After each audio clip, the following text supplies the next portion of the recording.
토크쇼 직설 시작합니다. 먼저 주식시장 상황부터 살펴보겠습니다. 도지은 아나운서 전해주십시오.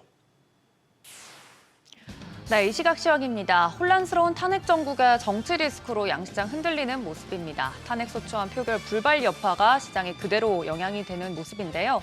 지수부터 살펴보시면 코스피 개파락 출발한 이후 2,400선이 붕괴된 채 움직이고 있습니다. 1.29% 하락하면서 2,397포인트 선 지나가고 있고요.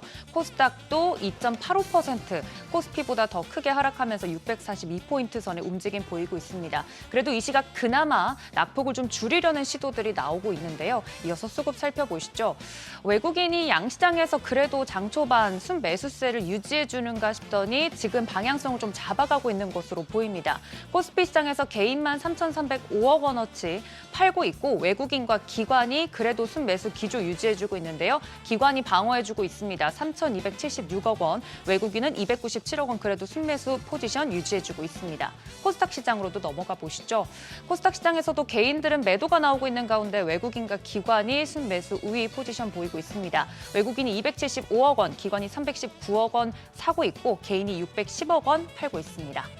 이어서 수급에 이어서 환율 먼저 체크해 보도록 하겠습니다. 환율 같은 경우 지금 1,426원 상승하면서 개장을 했었는데 지금 현재 보시면 1,429.40전에 1,430원 가까이까지 움직이고 있는 모습입니다. 이렇게 달러가 계속 강세 보이고 있고 원화가 약세 보이고 있는 흐름 계속해서 연출이 되고 있고요. 이어서 종목 좀 살펴보도록 하겠습니다. 시가총액 넘어가 보도록 하겠습니다.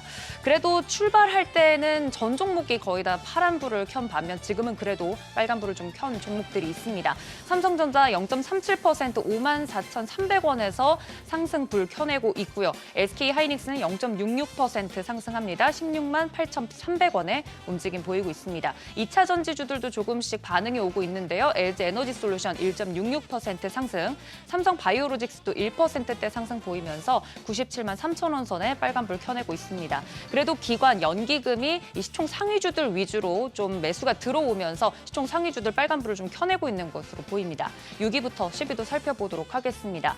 6위부터 10위 사이에서 좀 특징적으로 볼 부분은 고려아연입니다. 장 초반에 빨간불을 좀 켜내다가 지금은 또 급락하는 모습인데요. 10%대 가까이 하락하면서 164만 8천 원 선 움직임 보이고 있습니다. 이 경영권 분쟁이 계속되면서 관련된 종목으로서 움직임 계속 보이고 있는데 금요일에는 장중 240만 원까지 찍으면서 시총 5위까지 올라갔다가 급락세 기록하면서 지금은 결국 시총 9위 선에서 움직임 보이고 있습니다. 이외에 셀트리온과 삼성전자 우선주도 빨간불 켜고 하락하고 있다는 점 체크해드립니다. 이어서 코스닥 시장도 살펴보시죠. 네, 코스피보다도 하락폭이 더 큰 코스닥 시장 살펴보도록 하겠습니다. 빨간불 켜고 있는 종목들 위주로만 보면 에코프로비엔과 에코프로 각각 0.77%, 1.9%대 2차 전지 관련주들 좀 빠르게 낙폭을 만회내고 있는 모습이고요. 이어서 6위부터 10위도 살펴보도록 하겠습니다. 특징적인 종목들만 좀 살펴보면 JYP 엔터, 최근 엔터주들 흐름이 좋았었는데 글로벌 걸그룹 멤버의 팀 탈퇴 선언 이후 지금 현재 시장에서도 5%대 급락세 나오고 있고요. 이외에 다른 전 종목들도 시장 영향에 파란불 켜내고 있습니다. 이외의 특징적인 종목들도 좀 살펴보도록 하겠습니다. 국민의힘이 윤석열 대통령의 탄핵 소추안 표결에 불참한 가운데 안철수 의원이 탄핵 찬성으로 표결에 참여하면서 관련 종목들, 정치 테마줄 전반적으로 움직이고 있는 가운데 안철수 관련주도 움직이고 있습니다. 알랩 14%대, 써니전자도 24%, 써니전자 같은 경우 지금 상한가에 들어갔다가 좀 풀리고 있는 모습인 것 같고요. 아남전자도 22%대 급등세 연출하고 있습니다. 관련된 종목들 전반적으로 빨간불 켜고 있고 정치 테마주들 오늘 시장에서도 상승세가 강하다는 점 체크해드립니다. 이어서 전국 불안으로 뉴스 소비가 늘면서 방송 또 신문 관련 종목도 움직임 보이고 있습니다. MBC 자회사죠. IMBC 지금 상한가 진입했고 YTN도 22%대, KNN도 7%대 급등세 보이고 있습니다. 이 뉴스 소비가 늘어나면서 많은 시청자들이 광고를 소비하는 데 있어서 앞으로 이 수급이 좀 개선되지 않을까 하는 모습들이 그대로 이 종목에 반영이 되고 있는 모습입니다. 이렇게 몇 개 상승하고 있는 종목이 없는 가운데 대부분의 종목들 하락하고 있습니다. 과연 외국인들의 수급 방향성에 따라서 오후장에는 조금 반등을 해줄 수 있을지 이 부분을 체크해봐야 될 것 같은데요. 어려운 시장 상황 속에도 저희 직설과 함께 하시죠. 지금까지 이시각 시황이었습니다. 네, 계속해서 시장의 이슈들을 짚어보겠습니다. 시장 따라잡기로 이어갑니다. 오늘은 강관우 더 프리미어 대표 나오셨습니다. 안녕하십니까? 안녕하십니까. 시장 상황이 좋지가 않습니다. 지난 주말에 이제 탄핵안이 이제 부결됐고 이에 따른 후폭풍이라고 해야 될까요? 오늘 지수가 많이 빠지네요.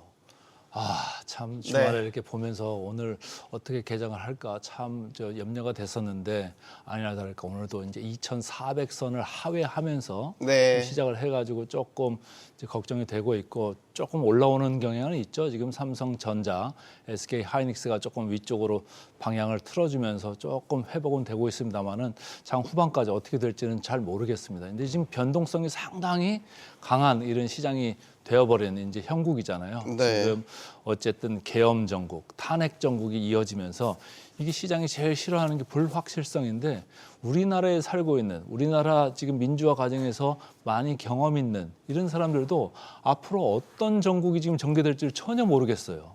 그 뉴스 나오는 걸 이렇게 보고 있으면서도 이게 어느 쪽으로 튈까 이런 거를 전혀 모르는 상황이기 때문에 시장에 있는 이제 시장 참여자들은 더 심하죠. 그리고 특히 외국에서 볼 때는 어떻겠습니까? 우리나라가 완전히 여기를 지금 한국을 관광을 가야 되나 아니면 외교 사절들이 지금 들어가야 되나 이런 생각까지도 할 정도로 지금 우리나라는 불안정한 이런 나라가 돼버린 거잖아요. 그러니까 환율도 상당히 지금 급하게 이제 튀고 있고 이런 모습인데 이런 시장에서 과연 시장을 해야 되냐 말아야 되냐 이런 상황인 거는 맞는 것 같습니다. 그런데 지금 외국인들의 모습을 보면은 지난 주 중반 후반까지도 막 팔다가 중후반부터는 보니까 오히려 선물 시장에서는 1조 원 넘게 지금 매수로 돌았더라고요. 그래서 지금 받쳐지고 있는 가운데 그나마 이제 외국인들이 선물 가지고 제가 조작을 많이 한다고 했잖아요. 근데 현물은 좀 팔지만 외국인 순매수는 좀 누적적으로 5일 기준으로는 상당히 좀 탄탄해진 가운데 오늘은 좀 팔고 있습니다만은 외국인들이 파는 것보다는 개인들이 많이 파는 것 같아요. 금요일도 그랬고 월요일도 그렇고 외국인보다는 지금 개인들이 코스피, 코스닥에서 상당히 많이 팔고 있다. 지난 8월 5일 날 저희가 블랙 먼데이를 경험하지 않았습니까? 그때도 보면은 개인들이 거의 신용 물량이나 반대매매 물량들을 많이 갖다가 털렸거든요, 소위. 그래서 그때 이제 바닥을 치고 올라왔었는데 금요일의 모습과 오늘의 모습이 계속 그런 모습이 지금 반복되고 있다. 그래서 개인들은 팔고 있고 상당히 상대 강도적으로 많이 팔고 있는 이런 가운데 기관들은 지금 연기금이 조금 계속적으로 사들어오고 있지 않습니까? 연기금이 사들어오고 있고 정부 쪽에서도 지금 어쨌든지 한 3천억 정도 펀드를 지금 가동을 해가지고 사겠다는 거잖아요. 1,000억 정도는 다음 주까지 좀 사들어오겠다는 거고 추가로 밸류 펀드를 2천억짜리를 지금 추가로 조성을 해가지고 좀 하겠다는 건데 어쨌든 전체 시총으로 보면 이게 크지는 않습니다. 3천억이라는 숫자 자체는 크지는 않잖아요. 근데 어쨌든 상징적으로 지금 정부가 대처하는 모습을 보여주는 이런 느낌은 좀 있다. 그러나 지금까지 날라간 시가총액이 얼마입니까? 지금 그 계엄 정국, 탄핵 정국으로 가면서 지금 시장에서 날라간 시가총액이 금요일 종가 기준으로 벌써 58조가 날라갔어요. 이거 누가 보상할 겁니까? 참 문제입니다. 그래서 제가 지난주에도 이런 정국이 전개되기 전에 나와서 말씀드린 게 정치가 경제고 경제가 정치입니다 했는데 지금 정치가 경제가 돼버린 꼴이 됐어요. 그래서 우리 시장이 지금 아주 매를 맞아도 심하게 지금 맞고 있다. 이런 생각을 할 수밖에 없는 거고 제가 항상 시장의 바닥이 어디냐라고 말씀드릴 때 계속적으로 말씀드렸던 게 선행 PBR 차트를 제가 한 15년치를 그때도 말씀을 드렸었댔어요. 근데 선행 PBR 차트 같은 걸 보면은 지금 화면에 나오고 있습니다만은 상당히 바닥권에 내려와 있죠. 0.80배입니다. 그러면 오늘 시장이 2,400을 이렇게 깨고 내려갔다라고 봤을 때는 그것도 하회하는 지금 그런 국면이거든요. 그래서 상당히 지금 고통스러운 국면이 맞다. 그런데 그나마 외국인들의 매도세가 조금 잦아들고 있어서 그나마 좀 난 게 아니겠느냐. 그리고 연기금이나 다른 밸류 펀드나 여기서 좀 가동이 된다고 하면은 조금 더 이걸 내려가는 속도를 좀 완화시킬 수는 있다. 그러나 방향적으로 봤을 때는 위쪽보다는 아래쪽에 지금 그 염두를 하는 사람들이 너무나 많기 때문에 여기서 바닥을 보이려면 아무래도 또 다른 그 전환 국면 이런 게 필요할 것 같습니다. 이제 주말로 가면서 다시 또 탄핵 이게 된다는 얘기가 있기도 하고 없기도 하고 막 이렇잖아요. 그래서 그거의 향방에 따라 가지고 다음 주 초 또 다시 시장 방향이 네. 크게 바뀔 수도 있는 그런 국면이 나올 수도 있는 상황인 것 같습니다. 야당을 중심으로 해서 이번 주에 다시 탄핵 소추안을 발의할 거라는 이야기들이 나오고 있어서 어떻게 될까? 개인 투자자들 입장에서는 그럼 어떻게 수습하면 좋을까? 지수가 도대체 어디까지 떨어질 것인가? 여기에 대한 불확실성이 가장 크고 두렵잖아요. 섣불리 어느 선에서 안정이 될 거다라고 얘기할 수도 없는 게 정치적 상황이 너무 불확실성이 크니까 말이죠. 근데 개인들이 솔직히 많이 주식하시는 게 중소형주 많이 하시고 네. 코스닥 주식 많이 하시잖아요. 코스닥 낙폭이 지금 더 크지 않습니까? 네, 코스닥이 계속 밀려 내려가고 있어요. 코스닥이 과거에도 그랬습니다만은 이익이 안 나는 업체들 위주로 많이 이제 편성이 돼 있거든요. 그래서 하염없이 계속 밀려 내려가고 있는데 코스피는 좀 덜하죠. 그러니까 정부에서 밸류 펀드를 한다 그러면 그 밸류 펀드에 해당하는 회사들이 다 대형 회사들이잖아요. 그 코스피에 있는 소속된 회사들이 많잖아요. 그러니까 정부나 뭐 시장에서 연기금이 받친다고 해도 주로 큰 종목들 위주로 받치니까 개인들이 많이 소유하고 있는 중소형주나 코스닥 이쪽은 계속 밑으로 갈 수밖에 없어요. 거기에 플러스해가지고 아까 제가 말씀드린 반대 매매 이런 이슈가 지금 겹쳐서 나오고 있기 때문에 여러분들이 체감하는 거는 상당히 지금 아찔할 수밖에 없다. 그러나 결국은 시장의 방향을 잡아주는 거는 방어 역할을 하는 거는 삼성전자, SK 하이닉스가 될 수밖에 없잖아요. 네. 그나마 다행인 게 삼성전자가 지난번에 주가가 급락을 하고 자사주를 10조를 사겠다 이런 이제 대책을 내놓음으로써 시장 좀 어느 정도 방어를 하는 거 아니냐, 삼성전자 주가도 방어를 하는 거 아니냐 이렇게 이제 생각을 했던 건데 지금 다행히 오늘은 외국인들이 삼성전자, SK 하이닉스 주식들을 지금 사 들어오고 있어요. 프로그램 매매로 지금 사 들어오고 있어서 그나마 좀 다행이다. 그런데 개인들이 팔고 있어요. 개인들이 지금 코스피를 3,000원 넘게 이렇게 순 매도를 하고 있는 이런 오늘 월요일 오전 장이거든요. 그래서 결국은 이게 반대 매매 형식으로 아니면 위험 회피 형식으로 지금 다 개인들은 그 위험을 지금 덜어내고 있다. 이렇게 좀 이해를 하고 싶고요. 단 삼성전자, SK 하이닉스가 시장의 방파제 역할을 하고 있다. 이렇게 좀 이해를 하고 있습니다. 블랙 먼데이 때와 비교해서 한 번만 더 설명을 부탁드리면 당시에도 개인들이 투심 흔들리면서 대거 주식을 팔았단 말이죠. 그 이후에 회복 구간에서 어떤 모습을 보였냐. 결과적으로 보면 개인들이 그때 팔았던 물량만 결국 손해로 남은 것 아니냐라는 거죠. 그러니까 그때 그 불확실성을 지금과 대입을 해본다면 만약에 투자 전략을 좀 조언을 해주신다면 그때 대비해서는 신용 잔고 절대 수준 자체는 많이 내려와 있어요. 지수가 내려가니까 계속 반대 매매 이렇게 가는 국면이 지금까지도 이어지고는 있다. 그래서 개인들이 신용 잔고의 절대 수준은 내려와 있으나 역시 아직까지도 좀 높다 이런 생각을 하고 있습니다. 왜냐? 지금 코스피의 시가총액이 있고 코스닥의 시가총액이 있다 하면은 거의 한 5분의 1 선밖에 안 되는 코스닥인데 아직도 거래대금이 거의 70-80%에 육박합니다. 코스닥의 거래대금이. 그 정도로 개인들이 많이 몰려가 있는 거거든요. 거기에 이제 베팅을 많이 했던 건데 거기서 지금 답이 안 나오니까 계속적으로 내려가는 거예요. 근데 우리가 시장을 볼 때 가장 중요한 척도 중에 하나가 시장 거래대금입니다. 시장 거래대금으로 봤을 때는 코스피가 내려가는 것보다 코스닥의 시장 거래대금이 내려가는 속도가 아주 가파릅니다. 그 얘기는 지금 다들 도망가고 있다. 위험을 회피하고 있다. 이렇게 보시면 됩니다. 내가 지금 손해를 많이 봤지만 그래도 손해를 좀 줄이자 이런 생각으로 나가는 것도 있고 반대 매매라고 하는 것은 자기가 팔고 싶지 않아도 강제적으로 팔려 나가는 거잖아요. 그래서 이런저런 이유로 코스닥은 지금 아주 몰매를 맞고 있다. 이렇게 보고 있습니다. 환율은 어떻게 보시는지 모르겠습니다. 그 비상계엄 사태가 있던 날 크게 출렁이면서 1,450원 가까이 급등하는 모습 보였다가 지금 뭐 좀 수그러들긴 했지만 1,400원, 10원, 1,420원 넘나들면서 계속 고환율 상태거든요.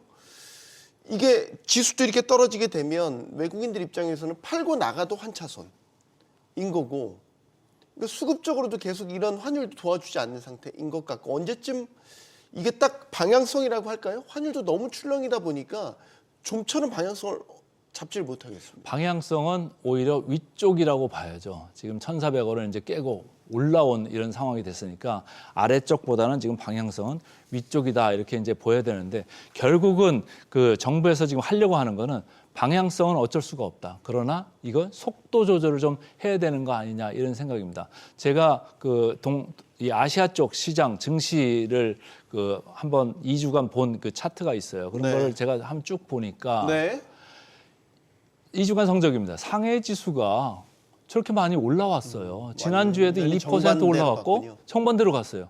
2주간으로 봤을 때는 벌써 4%나 올라갔어요. 경기 부양에 대한 기대감이 지금 지수에 들어오고 있는 거거든요. 대만 지수도 니케이 지수도 나쁘지 않습니다. 그런데 우리나라만 지금 이렇게 처져가지고 내려가고 있어요. 그럼 저게 우리나라 고유의 지금 위험이 시장에 반영되고 있다 이런 건데 환율도 마찬가지입니다. 지금 1420 중반대가 이제 오늘까지 와가지고 이제 왔다 갔다를 하고 있는데 우리나라가 과거와는 달리 지금 달러화가 일단은 외환 보유가 많아요. 그래서 일단은 그거 가지고 정부가 좀 쓰고 있는 것 같은데 환율 지금 뭐 조작국이나 뭐 이런 거에 지금 상관없이 아마 개입을 좀 하고 있을 겁니다. 안 하는 게 이상한 거죠. 근데 이제 여기서 과연 시장에서 우려하는 1450, 1500까지 갈 거냐? 그건 잘 모르겠습니다. 그러나 방향성은 아래쪽보다는 위쪽이 확실하기 때문에 그 속도를 지금 조절하고 있는 거 아니겠느냐. 그래서 외국인들이 볼 때는 하나만 딱 보라고 그러면 환율로 볼 확률이 크지 않습니까? 그래서 우리 앵커께서 금방 말씀하신 것 같이 환율이 급하게 뛰는 나라에서는 주식이나 이런 위험 자산을 투자하는 걸 아주 싫어하기 때문에 외국인들은 도망가고 싶죠. 그러나 아까 말씀드린 대로 코스피 지수로 봤을 때는 상당 부분 밸류에이션이 지금 내려와 있는 상태라 여기서 추가적으로 돈을 더 빼기는 좀 그렇다. 그런 면에서 외국인들이 지난주에 뭐 한 5일 정도 선물을 1조 원 넘게 이렇게 순매수를 한 그런 것도 좀 섞여 있지 않겠느냐 이런 생각을 하는 거고요. 오늘 다행히도 아까 말씀드린 대로 삼성전자, SK하이닉스 우리나라의 시가총액 1위 2위 주식을 지금 사고 있어서 그나마 좀 다행이다. 그래서 환율 당국에서도 조금 마음을 놓을 수가 있는 거 아니겠느냐 이렇게 개인적으로 좀 보고 있습니다. 네. 자, 주말 사이에 미국에서는 고용 지표가 발표됐습니다. FOMC 회의를 앞둔 이제 상황에서 고용 지표가 나온 거라서 관심이 높았는데 일단 비농업 부문 일자리가 핵심이겠죠. 22만 7천 개. 괜찮게 나왔나요? 수치 자체가 시장에서도 평가는 긍정적이었던 것 같고요. 그러니까 22만 7천 개니까 시장에서 컨센서스가 22만 개 수준이었잖아요. 그러니까 어쨌든 시장 컨센서스보다 좀 좋았고 실업률도 뭐 한 4.2% 그러니까 컨센서스 수준으로 나왔어요. 그러니까 전체적으로 봤을 때는 짧게 얘기하면은 미국의 매크로는 괜찮다. 특히 고용 지표는 괜찮았다. 그걸 반영해가지고 미국 뭐 나스닥 이런 쪽도 계속적으로 신고가 행진을 이어가고 있지 않습니까? 그래서 전체적으로 우리나라는 좀 안 좋고 전 세계적으로 트럼프가 들어온다고 해서 안 좋을 것 같다 이런 얘기를 많이 하고 있습니다만은 미국만 아주 쭉쭉 잘 나가고 있다 이렇게 이해를 하고 있습니다. 그러면 이렇게 고용이 나왔다면 이제 이달 FOMC에서 금리 인하가 예정대로 진행될 수 있겠냐? 경기가 너무 좋은데 굳이 금리 인하를 서둘러야 되냐라는 생각을 할 수도 있고 하지만 전반적인 연준 관계자들의 컨센서스는 인하 쪽에 무게가 실린 것 같고 지금 시장의 판단은 어떻습니까? 기조 자체는 연준에서는 이제 완화 쪽으로 지금 간다 이런 이제 기조가 있는 거잖아요. 그런데 이제 트럼프가 대통령이 되면서 인플레이션 압력이 있을 수가 있겠다 이런 생각을 하고 CPI도 최근에 한 2달 정도 조금 올라와 있잖아요. 그래서 이게 조금 인플레이션 우려로 금리 인하 기조가 좀 멈추는 거 아니냐 이런 생각을 저도 개인적으로 해봤습니다만은 시장에서 패드워치를 보니까 대다수의 시장 참여자들이 12월 FOMC에서 25bp를 내릴 것으로 지금 기대를 하고 있거든요. 그렇다고 하면은 지금 우리나라가 좀 또 문제가 돼요. 지금 우리나라하고 미국하고 기준금리 차가 지금 1.75%포인트 차가 나잖아요. 근데 여기서 25bp가 더 내려간다고 하면 우리나라하고 2%포인트까지 벌어지는 거예요. 그러면 우리 앵커께 제가 거꾸로 한번 질문을 해드리고 싶은데 어느 국채를 사고 싶을까요? 미국 국채를 사고 싶을까요? 한국 국채를 사고 싶을까요? 답이 뻔한 거죠. 그래서 제가 볼 때는 우리나라는 여러 가지로 지금 안 좋은 국면에 지금 있다. 그래서 미국이 만약에 국채 금리를 이렇게 내린다고 하면은 조금 더 미국 쪽으로 돈들이 더 갈 이제 여지가 좀 있겠다 이런 생각을 하고 있습니다. 네. 자, 마지막 질문도 드릴게요. 테슬라 요즘에 주가가 또 시동이 다시 걸린 것 같아요. 조금 쉬어가는 것 같더니 다시 또 상승세가 요즘에 가팔라지고 있습니다. 왜 그런 겁니까? 제가 볼 때 한마디로 하면은 밈 주식이라 그런 것 같아요. 테슬라는 이 빅테크가 아니라 밈 주식이군요. 지금 제가 정체성이 뭔가요? 테슬라 지금 주가를 보세요. 테슬라 주가가 저렇게 많이 올라갔는데도 아직도 그거를 이제 외치고 있는데, 제가 지난주에도 말씀드렸습니다만 시장의 컨센서스 목표 주가를 제가 보니까 지금하고 차이가 너무 났다. 그때도 한 100불 정도 차이가 났었는데 지금은 100불 차이가 더 나죠. 지금 시장에서는 249불을 목표 주가로 보고 있는 건데 주가는 389불 가 있잖아요. 그래서 상당히 올라가 있고, 내가 저런 거를 SNS에서 보고 유튜브에서 보고 하면서 내가 저걸 사야 되겠다. 근데 이제 저런 주식들을 살 때는 물론 이제 뭐 로보택시 기대감이나 자율주행 기대감이나 이런 게 계속 들어오고 있습니다. 그게 맞는 얘기죠. 그런데 밸류에이션으로 봤을 때도 선행 PER이 110배가 지금 넘어가고 있는 이런 상황이다. 그렇다고 보면은 내가 뒤처지지 않기 위해서 사는 그런 수요가 상당히 많이 있을 수밖에 없다, 이렇게 저는 보는 거예요. 그래서 지금 그런 현상이 많이 들어오고 있는데 개인 위주로 조금 많이 달려가고 있는 거 아니겠느냐, 이렇게 이제 이해를 하고요. 저보다 뒤에 따라오는 사람이 있는지 없는지를 항상 확인하시면서 이런 테슬라 같은 주식은 이제 투자를 할지 말지를 결정하시면 좋을 것 같습니다. 네, 시장 따라잡기 여기서 마무리하겠습니다. 더 프리미어 강간호 대표와 함께했습니다. 고맙습니다.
윤석열 대통령에 대한 탄핵 소추안이 국회 본회의에서 정족수를 채우지 못해 폐기됐습니다. 김건희 여사에 대한 특검법 역시 부결되면서 세 번째 폐기됐죠. 자, 여기에 야당은 재표결을 추진하는 등 반격에 나설 모양새입니다. 윤 대통령의 비상계엄 선포 이후로 전국 혼란이 계속되고 있는데요. 국내 정치와 경제는 물론 외교까지 올스톱된 상황입니다. 자, 이런 불안한 상황에 결국 피해를 보는 건 국민일 텐데, 자, 하루빨리 이 상황을 수습할 방법 없는지 지금부터 찾아보겠습니다. 오늘 함께해 주실 분들 소개해드리죠. 조국혁신당 김준영 의원 나오셨고요. 부산가톨릭대 차재원 특임교수 나오셨습니다. 또 원주한라대 정대진 교수 함께하셨습니다. 어서 나오십시오. 예, 안녕하세요. 용감한 토크쇼 직설은 SBS 비즈 뉴스 앱과 유튜브에서 실시간으로 시청이 가능합니다. SBS 비즈 앱을 다운로드 받아서 시청하시면 더 많은 정보와 뉴스를 보실 수 있겠습니다. 윤 대통령에 대한 탄핵 소추안이 폐기된 후에 한동훈 국민의힘 대표 또 한덕수 국무총리가 대국민 담화를 발표했습니다. 자, 여기에 대해서 제1야당인 더불어민주당에서도 즉각 반응이 나왔죠. 양측의 이야기를 먼저 듣고 본격적인 토론 시작하겠습니다. 질서 있는 대통령 조기 퇴진으로 대한민국과 국민들께 미칠 혼란을 최소화하면서 안정적으로 정국을 수습하고 국민의힘 당대표와 국무총리의 회동을 정례화하겠습니다. 주 1회 이상의 정례회동 그리고 상시적인 소통을 통해서 한치의 국정 공백도 일어나지 않게 하겠습니다. 대통령이 유고되지도 않은 상태에서 잠시 이선 후퇴를 시키고 대통령의 권한을 국무총리와 여당의 대표가 나눠서 같이 행사하겠다는 이런 회계망측한 이런 공식 발표를 어떻게 할 수가 있습니까? 네. 국민의힘에서는 이제 탄핵 대신 질서 있는 퇴진이 맞다. 자, 그래서 한덕수 국무총리와 또 한동훈 국민의힘 대표가 만나서 이와 관련한 향후 수습 방안을 논의를 했고요. 결론은 이겁니다. 수시로 만나서 국정에 공백이 없도록 하겠다. 자, 이 일을 두고 야당을 비롯해서 뭐 의장도 그랬죠. 위헌 소지가 분명하다. 헌정 질서 파괴다. 자, 이런 반응들이 나오고 있는데 의원님 어떻게 봐야 되겠습니까? 아니 너무 명약관화합니다. 왜냐하면 대통령이 지금 사퇴하거나 탄핵당하지 않는 상황에서 어떤 근거로 이선으로 물러나며 그다음에 여당 대표가 어떤 근거로 국정에 참여하며 네. 책임 총리를 한다고 하더라도 법적인 이유에서 지금까지 대통령의 권한을 당장에 지금 보면 그 사이에 그러니까 저기를 수습책을 하고 나서 생긴 일이 우리 행안부 장관 그렇죠? 이상민 장관. 네, 이상민 장관을 그 면직했죠. 네. 그다음에 또 국정원 1차장이 임명됐단 말이에요. 그러면 누구냐? 누가 그럼 했을까? 지금 대통령이 여전히 권한을 행사하고 있고 한쪽에서는 이선이다. 이걸 법적으로 어떻게 정리할 거냐? 제가 외신 기자하고 만났을 때 전부 다 하는 말이 단어가 이거였어요. Who's the boss now? 지금 네. 대장이 누구냐? 당연히 질문하죠. 그게 지금 명확하지 않은 상황에서 저 수습책이 훨씬 더 혼란스러운 거죠. 근데 이제 예전에 박 전 대통령 당시에도 야당이 요구했던 거는 국무총리가 대통령 권한을 대행을 해라. 그러니까 한동훈 대표의 설명은 그거예요. 과거에도 이런 전례가 있었다라는 이야기인데 이제 와서 왜 문제 제기를 또 하냐. 근데 당시 상황하고 지금 상황하고는 하늘과 땅 차이죠. 왜냐하면 당시는 그러니까 최순실 국정농단 사건이었잖아요. 네. 그렇다고 한다면 대통령이 사실 어떻게 보면 형사상 소추의 면책특권을 발휘할 수 있는 그런 상황이었고요. 지금 당장은 지금 내란 혐의잖아요. 내란은 형사상 소추 면책특권이 없어집니다. 대통령이 지금 당장 수사 대상이고 지금 피의자로 입건했다고 그러잖아요. 네. 이런 상황에서 대통령 단 하루도 직을 유지해서는 안 되는 상황이거든요. 그렇기 때문에 지금 이 질서 있는 퇴진이라는 그 말 자체가 정말 말이 안 되는 이야기고요. 그리고 저는 어제 이 한덕수 국무총리하고 한동훈 이 대표가 이 그 공동 기자회견하는 거 듣고 제가 좀 기를 좀 의심했습니다.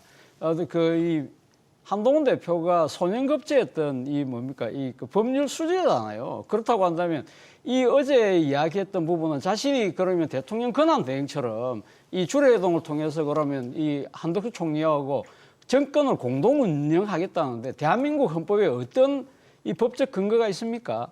사실 대통령이 이 지금 직무를 정지하는 것도 임의적으로 직무 정지하는 것도 대한민국의 헌법에 아무런 근거가 없습니다.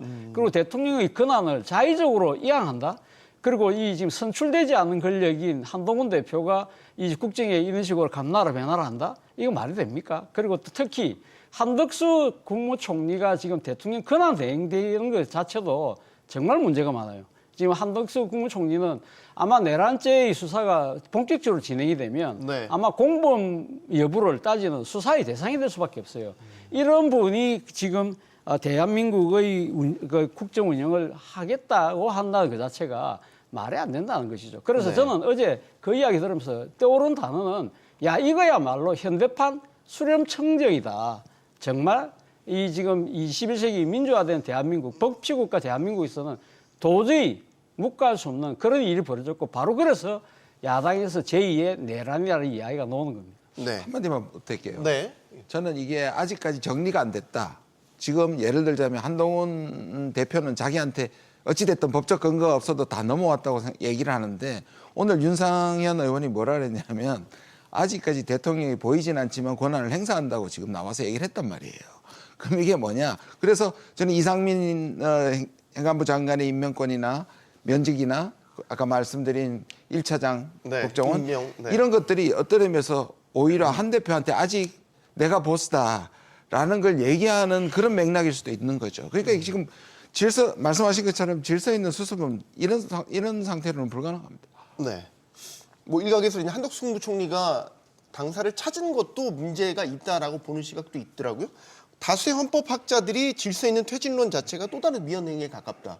이런 평가를 내리기도 했습니다. 정 교수님 어떻게 보십니까? 탄핵만이 질서 있는 퇴진입니다. 헌법에 정한 절차가 있는데 그 밖에 다른 이야기를 하면서 이걸 질서 있는 퇴진이라고 이야기하는 거는 사실 헌법학자뿐만 아니라 저도 이제 법학 전공인데 이 대학교 1학년생들도 다 아는 거예요. 법대 헌법학 원론을 배우면 다 아는 얘기들인데 아주 기초적인 얘기들을 저렇게 이렇게 법조인 출신이라고 그러고 평생 이제 관료로 살아오신 분들이 비법적인 이야기를 한다. 그래서 이게 전 국민들이 지금 귀를 의심할 수밖에 없는 행위인 것이고 그리고 네. 또 의문을 제기하지 않을 수 없는 일들인 것이죠. 주말 사이에는 윤석열 대통령의 탄핵 소추안 일단 정족수 부족으로 무산이 됐죠. 국민의힘에서는 표결이 불참한 것 자체가 정치적 의사 표시다 이렇게 이야기를 하고 있습니다. 현직 의원이시니까 어떻게 보시는지. 저는 이 박근혜 대통령 탄핵이 지금 이 여당의 정신, 이 생각과 사고를 다 지배하는 것 같습니다. 그러니까 그때 전체 보수가 괴멸했다는 기본적인 프레임을 갖고 이걸 보니까 이대로 당하면 다 죽는다고 생각했고 정치적 계산을 하다 보니까 헌법적이고 전체 국가의 이익에 관한 생각을 못하게 된 거죠. 저는 그게 가장 문제고 제가 그 자리에서 너무너무 답답했는데요. 이게 한 번 실패했다고 이 문제가 끝나는 게 아니거든요. 네. 그렇게 보면 오늘 신문들이 대부분 그 굉장히 이례적인 것들 전면에다가 다 일면에다가 올렸어요. 그때 그 투표하지 않고 떠난 그런 그 사진들 국민의원들 사진을 다 올렸는데 이게 뭘 말하냐면 참여해서 적어도 자기 소신에서 투표를 하고 거부를 할 수도 있는 문제이지만 참여하지 않는다는 거 아예 그 자체가 폐기돼 버렸거든요. 이거는 또 다른 폭거죠. 어쨌든 뭐 정치적으로 여러 해석이 나올 수 있는 부분이어서. 이번에 이 탄핵안이 부결된 그 자체를 제가 보면서 그 생각이 들더라고요. 일종의 자가당착 아닐까 이런 생각이 들었습니다. 국민의힘이 대표인 한동훈 대표가 비상계엄이 선포됐을 때 뭐라고 이야기했습니까? 위헌적이고 위법적인 이 개헌을 국민과 함께 막아내겠다고 그랬잖아요. 실제 그래서 국회에 자신이 18명 의원과 함께 참석을 했어요. 물론 본인은 국회의원은 아닙니다만 어쨌든 그러니까 계엄 해제를 이끌어냈잖아요. 자, 그렇다고 한다면 지금 상황이 뭐가 바뀌었나요? 지금 모든 지금 이 뒤에 벌어지고 있는 공개되고 있는 이야기들을 보면 윤석열 대통령이 말 그대로 내란의 수계, 내란의 우두머리로 지금 딱 지목되고 있는 상황이잖아요. 이러한 상황에서 이 현재의 반헌법적이고 반국가적인 행위를 한 대통령을 단 한 자리 하루라도 그 자리에 둬서는 안 된다는 생각들이 국민의 다수의 생각인데 본인이 이야기했던 위헌적이고 위법적인 행위라는 대통령의 탄핵을 면하게 한다. 그건 말 그대로 자가당착인 것이고요. 두 번째는 멀시 중원디예요. 멀시 중원디. 사실은 그렇잖아요. 보수의 공멸을 우려한다고요. 지금 정말 우려되는 건 국가의 존망입니다. 그렇지 않나요? 지금 외신들도 이 지금 국민의힘이 자기 당파적 논리로 인해서 탄핵을 이렇게 부결시킨 부분에 대해서 다들 놀라고 있고 그 이 부분이 사실 오늘 바로 앞서 우리 앵커께서 진행하신 프로그램에 지금 대한민국 경제시장에 미치는 악영향이 고스란히 드러나고 있잖아요. 그런 측면이 있는 것이고요. 그리고 저는 또 그런 생각을 해봅니다. 질서 있는 퇴진, 저는 정말 이 속된 표현으로 말이냐 막걸리냐는 생각이 들어요. 사실 우리나라 앞서 우리 정대근 교수님 말씀하셨지만 대한민국 헌법에는요, 대통령 퇴진은요, 딱 정해져 있습니다. 탄핵입니다. 대통령이 헌법과 법률을 위반할 때는 대한민국 헌법에 탄핵을 하도록 되어 있습니다. 그 절차에 따라서 탄핵되고 그것이 정말 정당한지 안 한지는 헌법재판소에 가서 결정하면 되는 것이고요. 이것이 왜 헌정의 중단입니까? 탄핵은 헌정의 중단이 아닙니다. 탄핵이라는 절차가 헌법에 있기 때문에 그거는 헌정 질서에 따른 것입니다. 오히려 헌법에 없는 조치, 앞서 이야기했던 이 지금 여당의 대표가 선출되지 않은 사람이 그 공동정권을 운영하는 듯한 행태 자체가 바로 무질서의 극치입니다. 지금 속보가 계속 나오고 있어서 조금 전해드리고 계속 다음 논의 이어가겠습니다. 경찰 특별수사관이 윤석열 대통령에 대한 출국 금지도 검토하겠다라는 입장이 나왔습니다. 이걸 이제 수사가 좀 속도를 내겠다라는 뜻으로도 해석이 되는데요, 김 의원님. 그뿐 아니라 지금 방금 저도 속보를 봤는데 이상민, 여인영, 박한수 전부 다 지금 출국 금지됐습니다.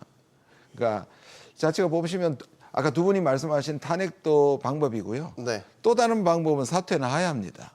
그건 물론 이제 수사와는 이제 별개지만 그러면 이제 뭐 총리가 나와서 중간에 이 중간 과정을 할 수는 있죠. 그러니까 그 외에는 사실 다 반헌법적인 거고 저는 이 자체가 지금 지난주에는 실패를 했지만 이번 주에 지금 사실상 다 돌아서고 있고요. 권력기관들이 돌아서고 있고 그다음에 계속 증거가 어떤 일이 있었는지 비상계엄을 전후해서 있었던 일들이 계속 나오면 저는 빠르면 이번 주에는 탄핵이 오히려 통과될 수도 있다라고 생각합니다. 이번 주에 그렇게 돼야 하고요. 예. 재발의가 될 예정이죠. 예, 그러니까 우리가 지난주를 보면 수요일 날 새벽에 발의를 했고 토요일 날 이제 왜냐하면 표결을 24시간에서 네, 72시간 이내에 해야 되니까요. 그 72시간 되는 것이 토요일 날 그러니까 일요일 아침이죠. 0시 48분이었거든요. 근데 그 미리 끝났습니다만 이번에도 그 사이클로 될 때까지 수요일 날 발의하고 토요일 날 밤에 표결하는 이 과정을 계속 반복하겠다는 것이 지금 야당의 계획입니다. 정 교수님, 참 중요한 건 이제 국민의힘이 당론으로 여전히 탄핵은 안 된다라는 거를 정하고 있기 때문에 이탈표가 8표 이상이 나와야 어쨌든 가결이 될 텐데 거기에 대한 전망 어떻게 하십니까? 그 당론은 사실은 법적인 구속력이 있는 건 아니죠. 그냥 뭐 우리가 같은 정치 결사체에서 우리가 이렇게 하기로 했다라고 하는 이제 정치적인 뭐 구속력은 있을지 모르겠지만 법적인 구속력이 없고 국회의원 한 명 한 명은 헌법기관으로서 자기 양심에 따라서 투표를 하면 정치 행위를 하고 책임을 지면 되는 겁니다. 이제 거기에 책임을 지면 되는 것인데 이제 이게 당론이라고 하는 이름 뒤에 숨어가지고 이제 만약에 지금 그 108명의 의원들이 지금 뭐 번뇌를 하고 있다라고 한다면 거기에 대해서 이제 국민들이 나중에 또 심판을 분명히 할 겁니다. 그렇기 때문에 여기에 대해서 이제 그 108명의 의원들은 판단을 이번 주에 계속 할 겁니다. 지금 경찰 수사 그리고 뭐 계속 나오는 증거들 이런 정황들이 발전하는 거에 따라서 또 상황은 계속 변할 수 있는 것이잖아요. 정치적 결정은 변할 수 있는 것이기 때문에 이번 주에 그 토요일에 만약 재표결이 이루어지면 그때는 탄핵 가능성이 조금 더 높아지지 않을까 지난주보다는 이제 이렇게 생각을 합니다. 근데 이게 이번 주에도 안 되고 다음 주에 3차, 4차, 5차 이렇게 간다. 그러면 이게 정말 이제 대한민국의 수렁으로 빠져드는 것이죠. 한동훈 국민의힘 대표가 윤석열 대통령의 질서 있는 퇴진을 위해서 6개월 이내 하야를 요구한다. 이런 것도 보도가 전해진 바가 있어요. 그러니까 대통령이 스스로 물러나는 선택을 하는 것 어떻게 보십니까? 사실 뭐 대통령이 스스로 물러나는 것이 가장 이상적인 방법일 수 있죠. 탄핵이 되면 그러니까 탄핵 심판에 시간이 걸리고요. 그렇기 때문에 사실 그런 측면에서 봤을 때는 윤석열 대통령이 적극적으로 스스로 물러나는 게 최선의 방안인데 지금 이 정부 여당이 생각하고 있는 부분은 바로 지금 물러날 경우 또 탄핵돼서 직무가 정지될 경우 이러한 부분들이 빨리 조기 대선으로 이어지면 자신들이 정치적인 상당을 분리할 수밖에 없다. 그리고 자신들이 정말 비토의 대상이라고 생각하는 절대 돼서는 안 된다고 생각하는 이재명 대표에게 권력을 이제 밥상을 차려서 갖다 주는 형국이 된다. 그 계산 때문에 지금 6개월 운운하는 겁니다. 6개월 운운이 왜 이야기 나오느냐. 조희대 대법관이 공직선거법에 대해서 633 원칙을 지켜라.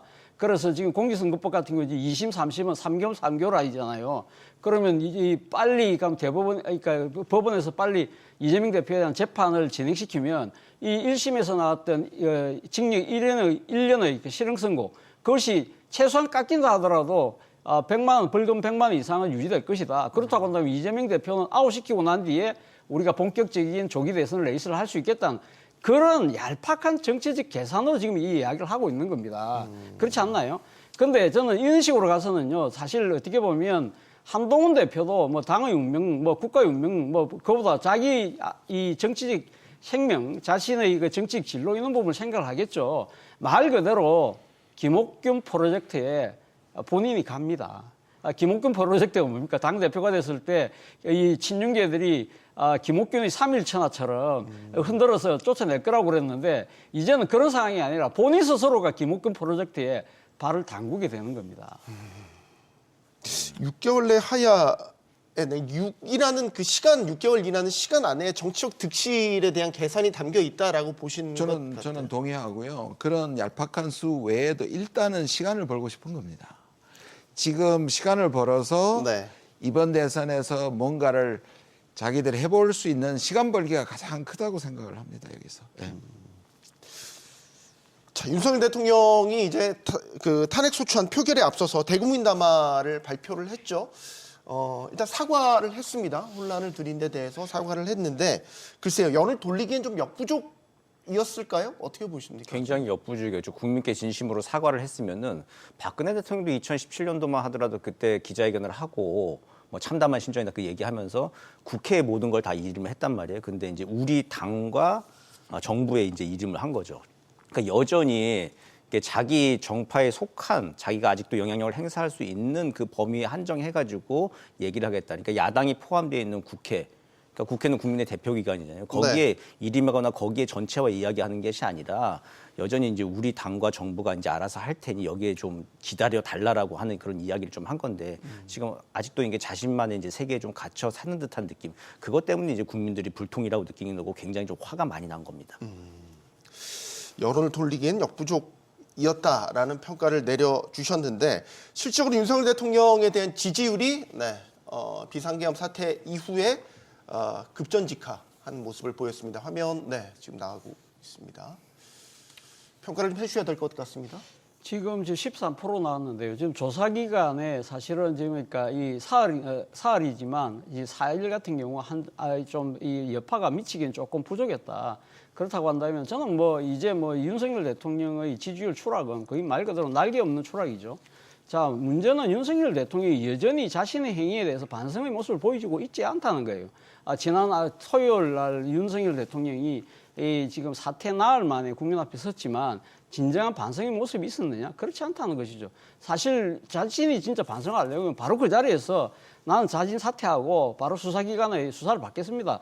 그렇게 말을 하는 것도 그 국민들 입장에서는 정말 부족하다고 생각할 정도일 거예요. 그런데 본인이 지금 당에다가 이름을 하겠다? 지금 그 국민의힘의 그 주류는 누구죠? 친윤계잖아요. 네. 쉽게 말하면 이거예요. 이 지금 이 대학에 이럴 만큼 엄청난 이 학폭을 저지르는 이 비행 청소년이 결국 징계가 열리려고 하니까 힘 있는 부모 뒤에 숨는 그런 꼴이에요. 그러면 결국은 당에 이름하겠다는 것은 친윤의 뒤에 숨겠다는 거거든요. 사실 어제 한동훈 대표가 공동정권 운운했지만 여기에 대해서 당장 친윤계에서 누구 마음대로 하느냐. 지금 대통령이 당신한테 권력을 위임한 거 아니다는 식으로 이야기가 나올 정도로 지금 당내에서도 사실 여전히 친윤계의 목소리가 크거든요. 네. 그리고 추경호 원내대표가 사의를 표명했지만 지금 들리는 소식에 의하면 지금 친윤계들이 똘똘 뭉쳐서 다시 재옹립했다는 거지 않습니까? 그 정도로 그러면 윤석열 대통령이 당에 일임한다는 그 자체가 생각이 정말 진짜 여전히 빠져나갈 생각만 하고 있다는 것이고 또 특히 이러한 상황이라고 한다면요. 정말 본인이 그러니까 지금 이선으로 물러나고 국정 운영을 맡기겠다고 하면 여당이 아니라 국회에다가 이야기를 해야 되는 것이죠. 국회가 지금 사실 국민의 대의기관으로서 이 비상시국에서 중심을 잡을 수 있는 유일한 기관인데 거기 못 넘기는 이유는 뭡니까? 지금 국회가 절대 가방 의석을 야당이 갖고 있잖아요. 그리고 특히 이재명 대표가 민주당을 완전히 지금 장악하고 있는 상황이라고 한다면 이재명 대표에게 안 주겠다. 그런 정치적인 생각까지 계산까지 여전히 하고 있다는 것 자체가 정말 국민들 입장에서는 받아들이기 힘든 것이죠. 우원식 국회의장이 내년도 예산안 그 여야 합의안을 가져오라고 한 시점이 10일이었죠.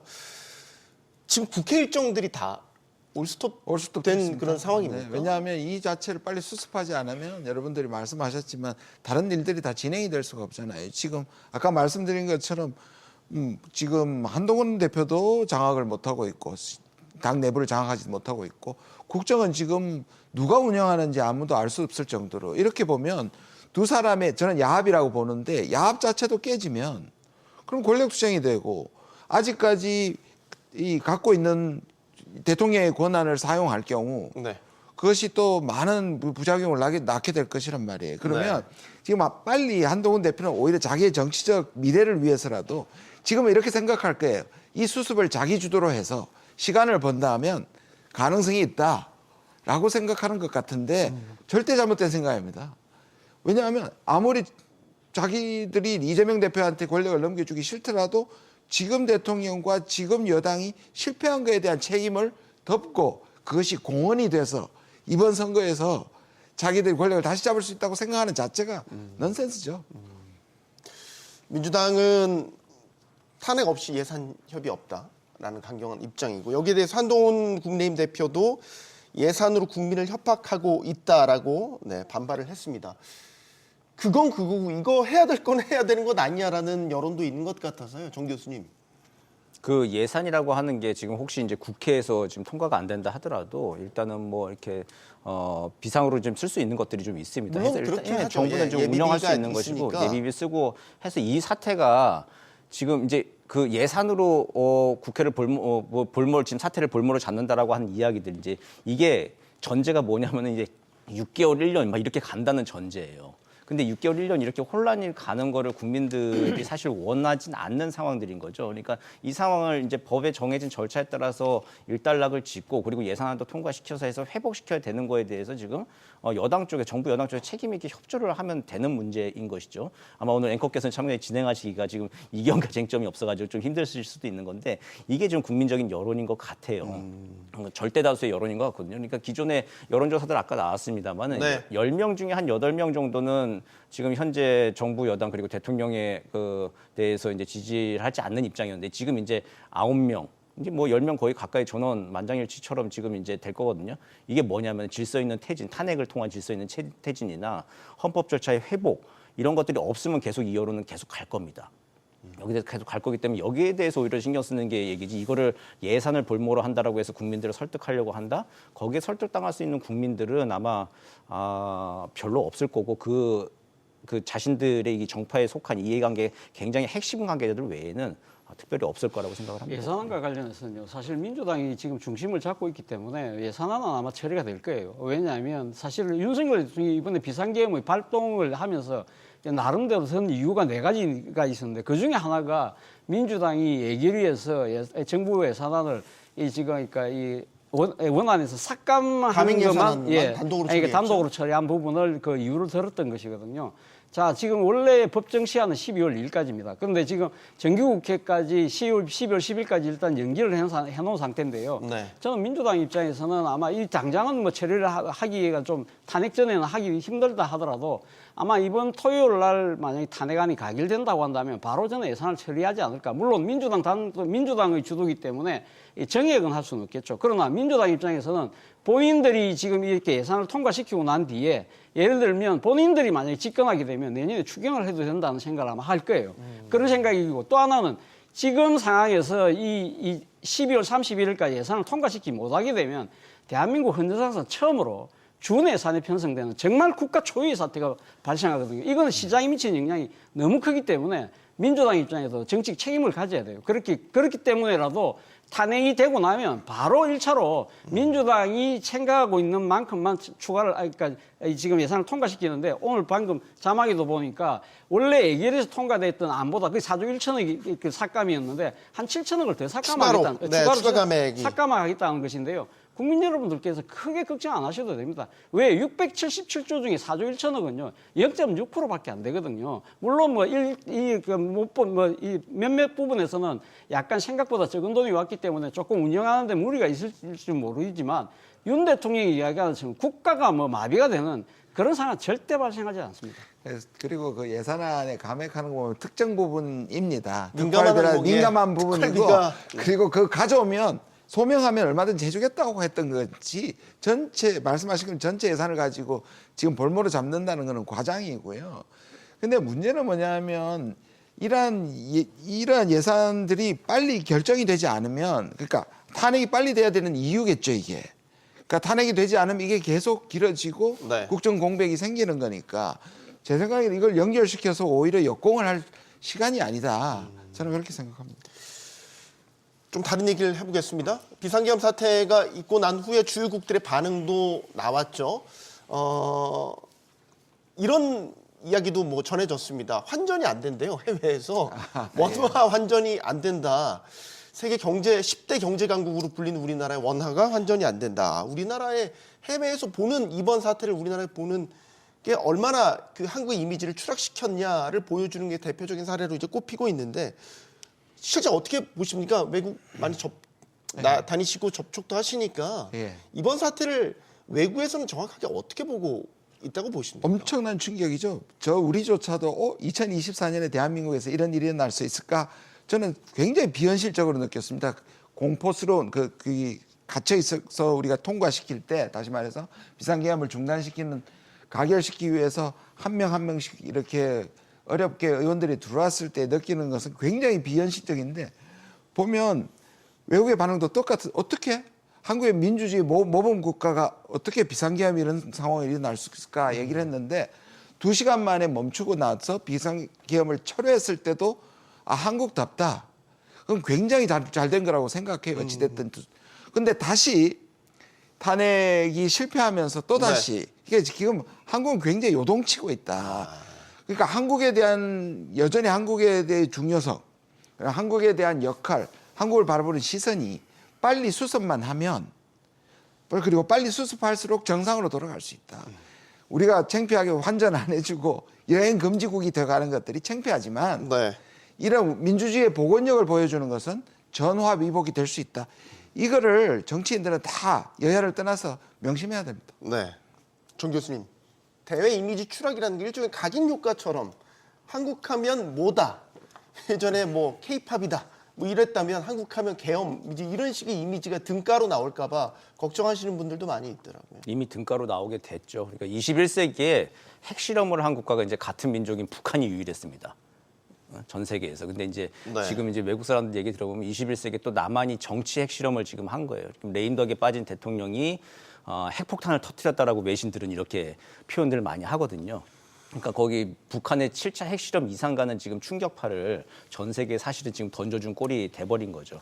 그리고 지금 이제 민주주의 회복력 말씀을 이제 김 의원님께서 하셨지만 그걸 어떻게 하는지 지금 전 세계가 지켜보고 있습니다. 그 선진국 중에 유일하게 비상계엄이 나온 나라가 유일해요, 21세기에.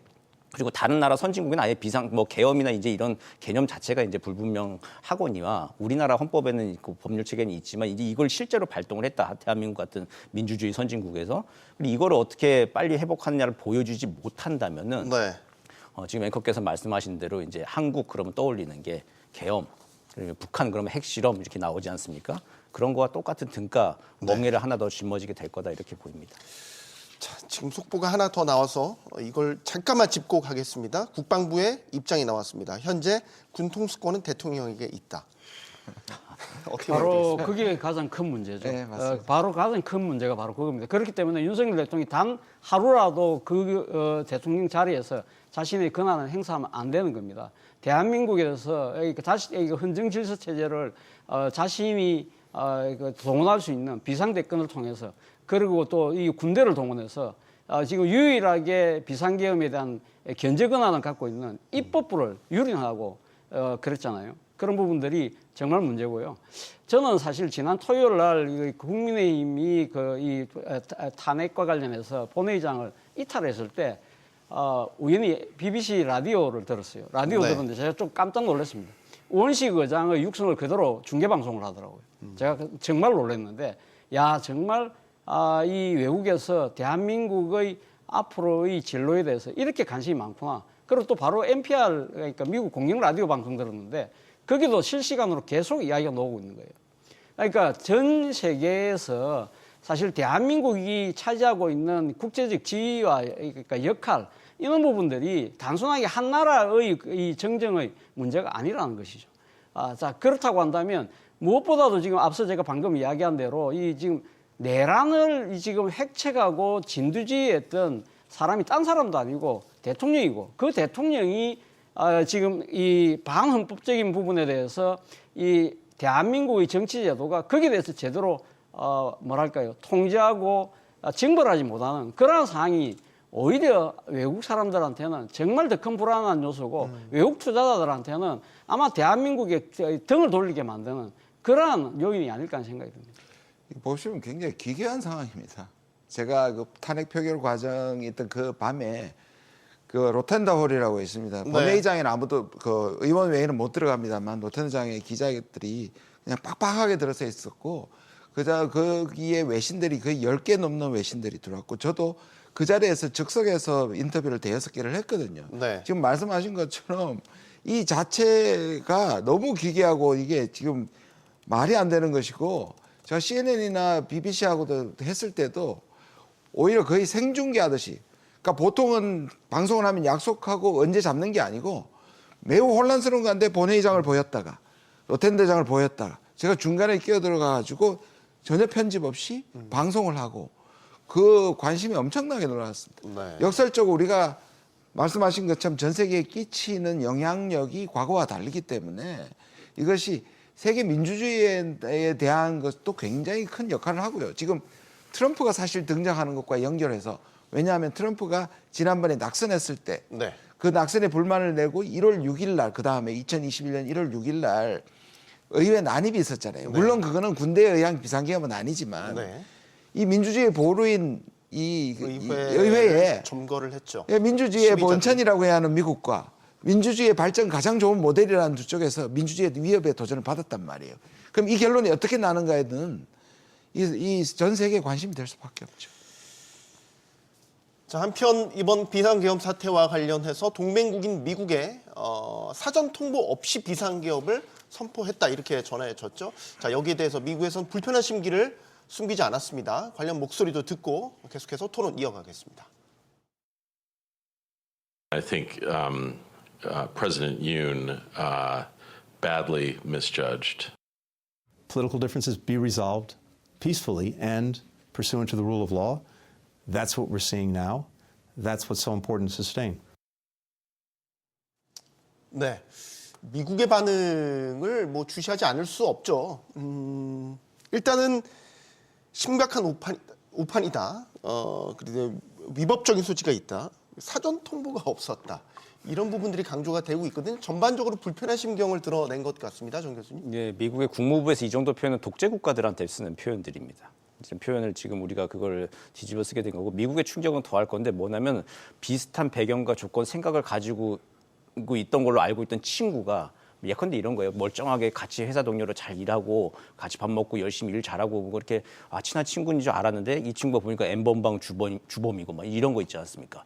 전혀 다른 사생활, 이중적인 생활을 하고 있고 다른 생각을 품고 있다가 그래 행동으로 옮긴 범죄 사실 행위자였다는 걸 알게 되는 그 충격들. 네. 아마 그 충격에 비슷할 겁니다. 그러다 보니까 이게 미국 국무부에서도 이제 국무부 장관도 아주 심각한 오판, 이게 뭐 독재 국가들한테 쓰는 표현들을 이걸 그냥 가감없이 쓸 수밖에 없는 거고, 그리고 미국이 지금 하고 있는 게 뭡니까? 그러니까 정의를 구현하기 위한 전쟁을 또 우크라이나에서도 하고 있다는 거 아니에요. 그러니까 그 권위주의 국가의 침탈로부터 민주주의를 자유를 수호하기 위해서 하고 있다고 하는데 그 민주주의 수호와 자유 수호의 가장 천병이고 가장 좋은 모델이었던 한국이 이런 일을 벌였다라고 하는 거는 자신들의 이제 세계 전략뿐만 아니라 가치에 있어서 굉장한 큰 훼손이 있을 수밖에 없는 거죠. 누가 이제 여기서 이제 동맹의 가치가 흔들리게 되는 거죠. 미국의 세계 경영 전략에서. 그래서 이 상황이 제대로 해결되지 않는다면 지금 이제 보수 쪽에서 원래 또 뭐 한미 동맹 많이 하는데 네. 한미 동맹을 지키기 위해서라도 이거 빨리 법적인 절차에 따라 가지고 안정적으로 빨리 해결을 해야 하는 겁니다. 네, 이 정도 수위의 표현이 나왔다는 걸 어떻게 해요? 저는 본 적이 없습니다.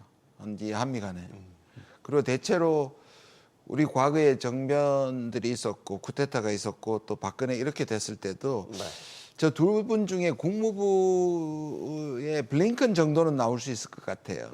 그런데 조금 전에 커트 캠블은 엄청나게 대놓고 지금 한국에 대해서 얘기를 하죠. 저 자체를 듣는다는 것이 기분이 나쁘지만 그럼에도 불구하고 지금 미국의 바이든 정부가 어떻게 생각한다는 건 명확하고요. 물론 다른 미국이 초반에 굉장히 머뭇거렸습니다. 나도 TV 보고 알았다. 네. 아직 상황을 보고받지 못했다고 조심스러웠는데 어느 순간에 이게 이제 그 계엄이 해제된다 하면은 미국이 오히려 태세를 확실하게 전환하고 이것이 또 다른 시도로 이어지지 않게 미국이 확실히 얘기를 하는 것 같습니다. 그래서 네. 나중에 나와봐야 미국이 어느 정도 감지를 했는지는 좀 두고 봐야 될 것 같은데 지금 바이든 정부는 말씀하신 것처럼 자유식 진영을 결집해가지고 한미를 묶으려는 그 시도를 했던 국가고 정부이고 지금 몇 달 남지 않은 것에서 트럼프 정부가 등장하는 것에 대한 우려가 합쳐져서 이게 지금 우리가 누구하고 자유주의 인형에 이걸 했느냐는 그 분노는 대단히 큰 것 같습니다. 네.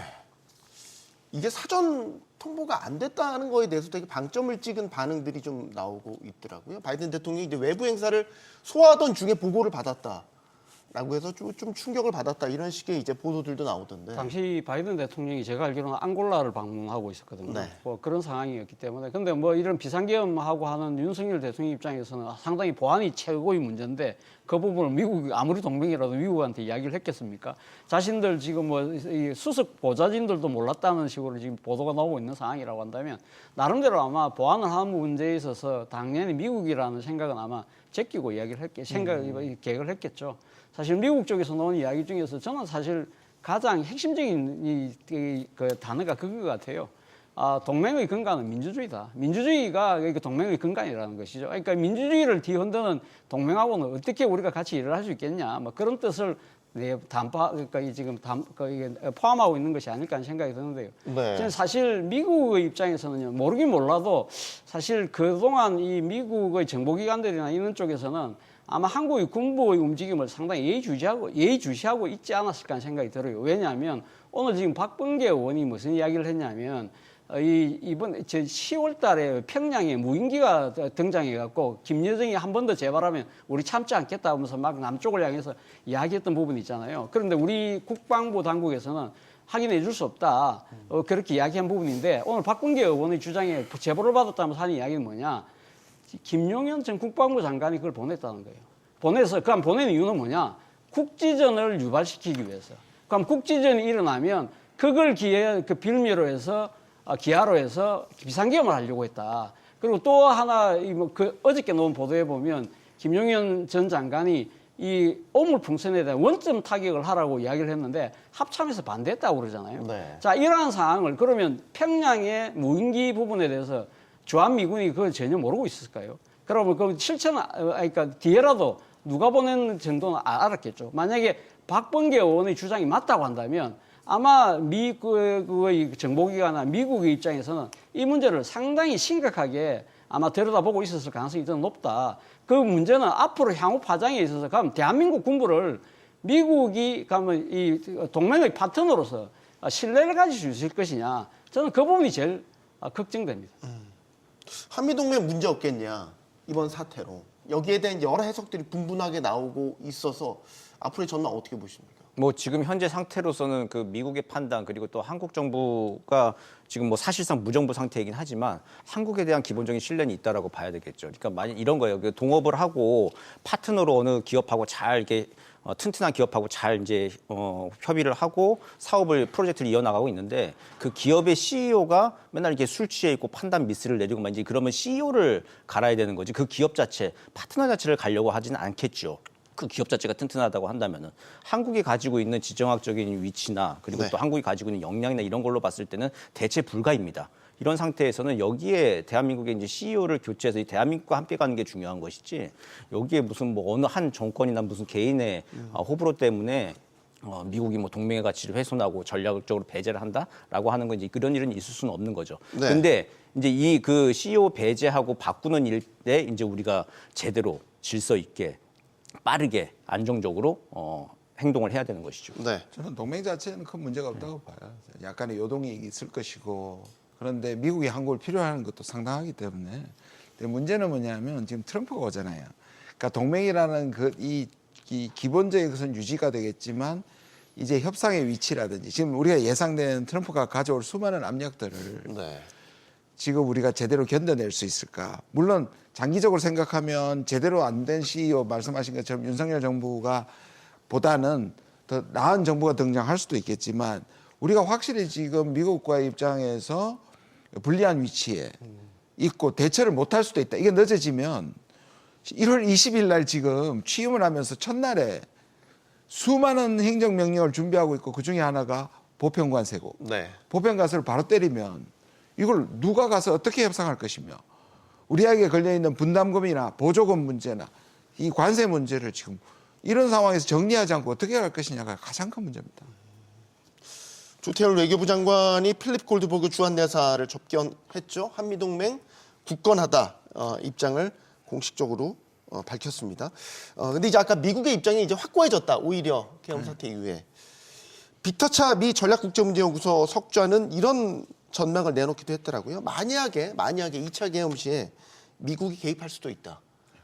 이건 어떤 걸? 저는 뭐 그 자체가 굉장히 기분 나쁘고 물론 굉장인데 기분 나쁘고 빅터차는 이건 대표적 내정의 문제인데. 기회주의적 인사입니다. 왜냐하면 처음에 트럼프 대통령한테도 부적격하다고 얘기했다가 그게 계속 갈 때는 자기가 그 판단을 잘못했다고 오히려 사고 철회 조치까지 한 사람이고요. 네. 그다음 지금도 보면은 이제 이게 완전히 넘어갔으니까 저기 2차 계엄을 얘기하는 것도 물론 여전히 우린 조심해야 되지만 저는 우리 장병이나 뭐 이 전체가 이미 돌아섰다. 이 윤석열 대통령 주위에 있는 사람들의 수가 계속 적어지고 있고 소위 말하는 한 줌밖에 안 남은 상황에서 저는 2차 계엄은 불가능하다고 보는데 네. 그럼에도 불구하고 우린 조심해야 하는데 이런 얘기를 미국에서 들을 정도로 이 상황은 끝났다. 그러니까 빨리 수습하고 정상화로 돌아가는 것이 탄핵이나 하야나 이 둘밖에 없다. 뭐 국내 반응도 그렇고 국제 반응도 그렇고 혹시라도 아직 기대를 가지고 있는 여권이나 여당에 또는 정부의 인사 같다면 대통령 포함해서 빨리 포기하는 것이 나라를 위해서 그나마 할 수 있는 일이다 생각합니다. 로이드 오스틴 국방장관이 당초 우리나라를 방문할 생각이었는데 취소하고 일본만 방문한다. 이렇게 밝혔습니다. 이번 계엄 사태로 한미일 삼각공조에서 뭐 우리가 좀 배제당한다라든지 아니면 이 공조 자체가 좀 균열이 생기는 건 아니냐 이런 전망도 외신들을 통해서 나오고 있어서요. 어떻게 보십니까? 뭐 저는 이번 사태를 슬기롭게 극복을 한다면 뭐 그러니까 비온 뒤 땅이 굳는다고 뭐 그런 문제는 크게 뭐 그러니까 이 문제될 건 없다는 생각이 듭니다. 그러니까 지금 로스틴 그러니까 국방부 장관이 이 당장 지금 대한민국에서 와가지고 다 자신하고 대화할 파트너도 없잖아요. 지금 김용현 전 국방부 장관이 지금 공석인 상태에서 그리고 대한민국이 이 지금 이익이 신경 쓸 수 있는 상황이 아니니까 그 때문에 안 온 것이지 한미일 삼각 공조를 가면 근본적으로 그러면 안 하겠다 그런 뜻은 아니거든요. 네. 그렇기 때문에 그 부분은 크게 걱정할 것은 없는 것이고 앞서도 이야기했던 대로 지금 속속 드러나고 있는 군부가 동원이 돼서 북한과의 국지전을 통해서 뭔가 비상사태를 만들어서 계엄 쪽으로 끌고 가려고 했던 이런 부분들에 대해서 아마 미국 측에서 분명한 소명과 재발 방지를 요구하지 않을까라는 생각이 듭니다. 네. 지금 이제 미국도 정권이 이양되는 과정에 있죠. 그래서 트럼프 집권 2기를 이제 대비를 해야 된다는 목소리가 많은데 걱정은 이겁니다. 한라인 구축이 제대로 안 되는 것 아니냐. 그러니까 트럼프 2기를 구성할 핵심 인사들과의 관계, 한라인 구축 문제 생기는 거 아닙니까? 예, 뭐 데이나 화이트 UFC 회장의 이제 방한 돌연 취소를 한 거 뭐 그 당연합니다. 그러니까 저 같아도 외국에 이제 바다 건너 지금 불이 난 거예요. 그 계엄령이 났다라고 하는 나라에 뭐 예정 비행기표 끊어놨으니까 가야지라고 갈 사람은 없거든요. 그리고 저도 개인적으로 그때 그 계엄이 나던 날 밤에 개인적으로 제가 독일인 교수를 좀 호스트를 하고 있었거든요. 네. 저녁 잘 먹고 그리고 그날 밤에 계엄이 났는데 그 다음 날 아침에 만나 보니까 짐을 싸가지고 나오더라고요. 비행기표 바꿔. 예정보다 일정 앞당겨서 예정보다 앞당겨가지고 비행기표 밤새 비행기표 바꿔가지고 그냥 나가버리더라고요. 그런 일들을 개인인 저도 겪는데 지금 기업이나 그리고 정부의 줄줄이 이제 해외 프로젝트들이 있지 않습니까? 네. 그리고 그 당시만 저희가 지난주에도 스웨덴 총리 방한 일정을 포기했습니다. 와가지고 여기가 방산 협의 일정 굉장히 많이 잡혀 있었는데 줄줄이 지금 돈 벌 기회들 다 날아간 셈인 거죠. 그리고 그 당시에 와 있었던 그 스웨덴 총리 방안에 맞춰가지고 그 발렌베리 가문의 회장도 와 있었습니다. 스웨덴의 재벌. 그분도 뭐 일정 축소하고 그냥 가버렸습니다. 이런 일들이 당장 지난주에만 하더라도 수조 원이 지금 날아간 거예요. 이런 일들이 앞으로 계속되지 않으려면 빨리 이 기간을 단축시켜야 되는 거죠. 네. 위험과 혼란이라는 점에서 그냥 취소해버리는 뭐 관광객부터 시작해 그런 것도 있겠지만 네. 아까 제가 처음부터 말씀드린 누가 보스인지 모르는 상황에서 외국 정상이 한국에 와가지고 회담을 할 수 있겠냐. 외교 완전 공백 상태입니다. 누가 만나겠습니까? 지금 누굴 만나야지 자기들과 지금 정상적인 국가 간의 어떤 약속이나 협의를 할 수가 없거든요. 오히려 이럴 수는 있겠죠. 우리한테 받을 게 있거나 우리한테 뭔가 원하는 사람들은 오히려 공백에 들어와가지고 자기들이 원하는 것들을 할 수 있겠지만 네. 정상적인 관계, 우리가 이익을 관철해야 되는 어떤 것도 할 수가 없습니다. 의원님, 트럼프 당선인은 왜 이번 비상계엄 사태에 대해서 침묵하고 참 미스테리죠. 예. 그러니까 저도 그 말 많은 당선인께서 그렇죠. 충분히 지금까지 공식적으로 뭐 이런 말을 했다더라는 나오는데 공식적으로 한 말은 없는 것 같아요. 코멘트가. 그래서 워싱턴 포스트 기사를 보면 좀 재밌는데 누구가 생각해도 이런 1월 6일 날 아까 말씀드렸던 의회 난입과 비교가 되니까 결국 자기가 이 부분을 얘기하는 것이 자기 이미지에 좋지 않다는 거 하나 하고요. 자승자박이 될 수 그렇죠. 있다. 또 네. 그거는 이제 좀 방어적인 부분이고 네. 좀 공격적으로 생각하면 트럼프는 다른 사석에서 군대를 이용해서라도 자기 정치적 목적을 이루고 싶다는 얘기를 언급한 적도 있고 실제로 재판이 됐을 수도 있는데 1월 6일 난입은 선동한 자기가 부정선거라는 우리나라와 비슷한데 부정선거였다 대선이 그러니까 의회 난입을 선동하는 듯한 얘기를 했거든 그렇게 네. 보면 그리고 이런 말을 했어요 자기는 취임하는 날 하루라도 독재자가 되고 싶다 하루는 그러니까 자기가 원하는 거 일단 다 하고 싶다는 거에 이런 얘기를 하는 걸 봐서 향후를 위해서 이 얘기를 안 해두는 게 좋다 왜냐하면 얘기를 한다면 비판을 해야 되잖아요 얘기를 하는데 만약 동조를 하면 완전히 트럼프라도 이거는 불리하니까 얘기를 아예 안 하는 방법을 하지 않았는가 생각합니다. 실질적인 이야기를 하고 싶은 건 아까 말씀 보편 관세를 비롯해서 이제 우리 한미 간에 현안들이 척히 쌓여 있단 말이죠. 네. 이번 게 혹시 빌미가 돼서 네. 협상하는 데 있어서 네. 좀 더 불리한 위치가 되는 거 아니냐. 뭐 방위비 분담금 협상이라든지 네.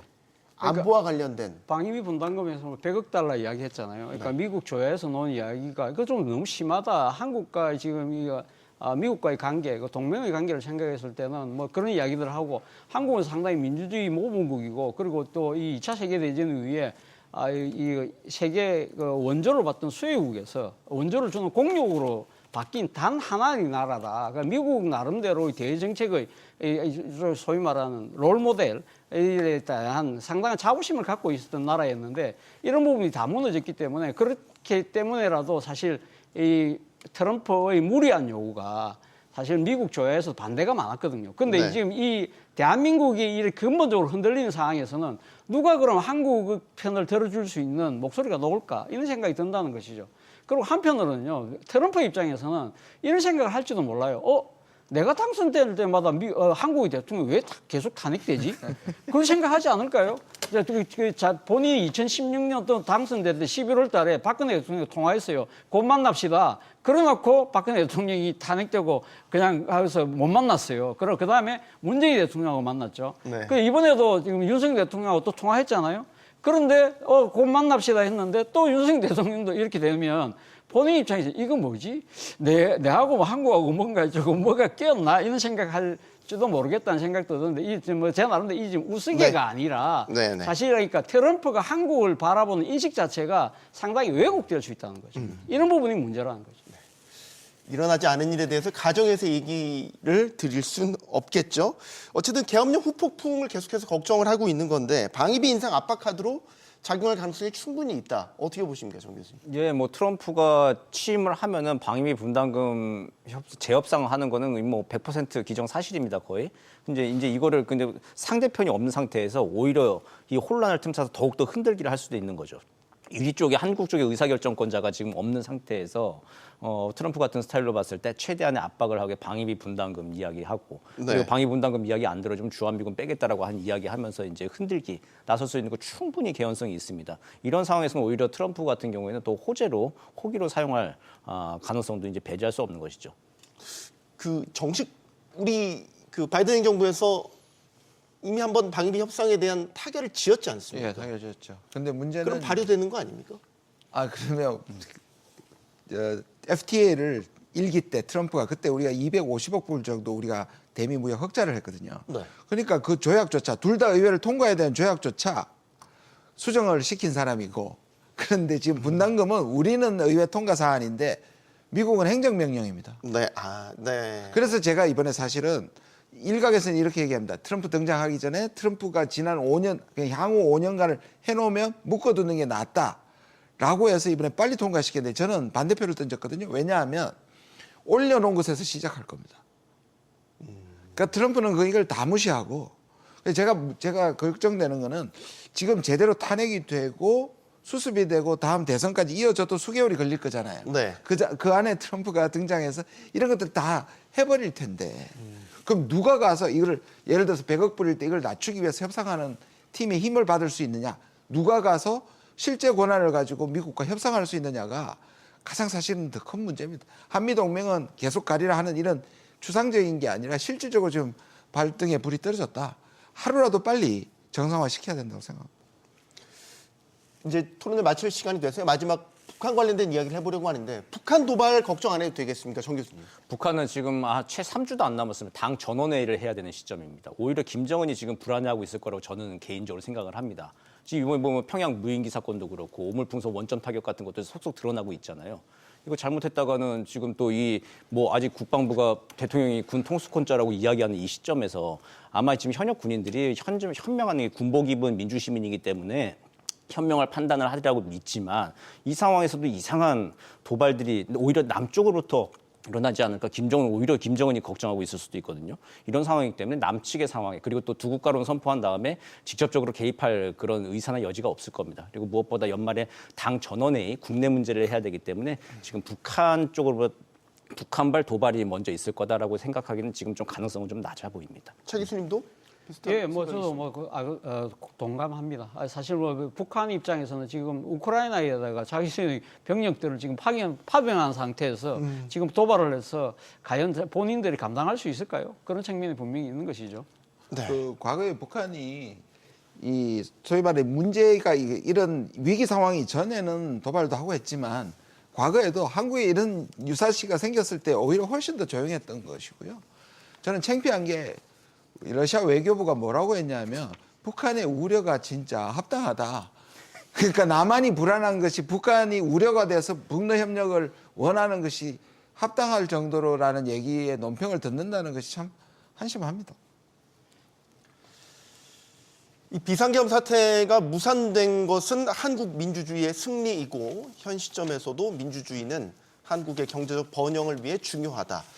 이번 계엄 사태가 민주주의에 대한 의지를 일깨웠다는 점에서 역설적으로 한국에 긍정적인 영향을 줄 수 있다. 올해 노벨 경제학상 수상자인 제임스 로빈슨 미국 시카고대 교수의 평가입니다. 용감한 토크쇼 직설 마치겠습니다. 여기는 모든 경제가 모이는 SBS 비즈입니다. 시청해주셔서 고맙습니다.